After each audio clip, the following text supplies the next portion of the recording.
Lord's Army, Basic Training Module 3, Special Revelation.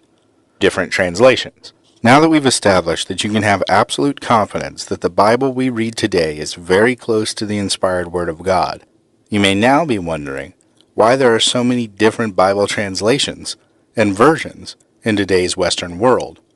For this, it is important to know a little bit about translation. The New Testament was written in Greek, and the Old Testament was written mostly in Hebrew. When these words are translated into English, there are times when the translators have to make a choice. Some translations paraphrase the original text, which can make things easier for very young readers to understand, but it adds a layer of interpretation that may depart from the original meaning of the text. Other translations use a thought-for-thought translation. This, too, can make a text easier to understand the original intent of the author, but it also, again, adds a layer of interpretation. Finally, there are word-for-word translations. These keep the original language intact with the least amount of interpretation, but can be sometimes difficult to read.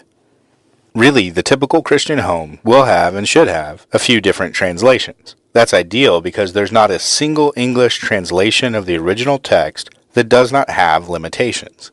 Each English translation is a tool. The important thing is to be aware of which one you're reading and to be conscious of the choice that you've made.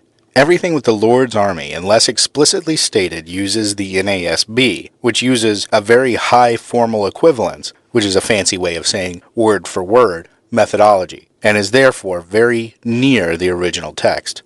With all these things in mind, and being fully conscious of the choices you're making as to which translation you read, it is imperative that you spend time in the Word.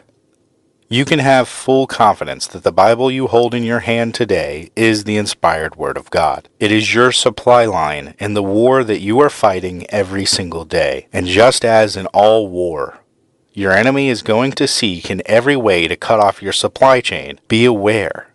This is the point of attack, and make sure that you keep yourself well nourished by using those resources. Don't cut yourself off from your own supply.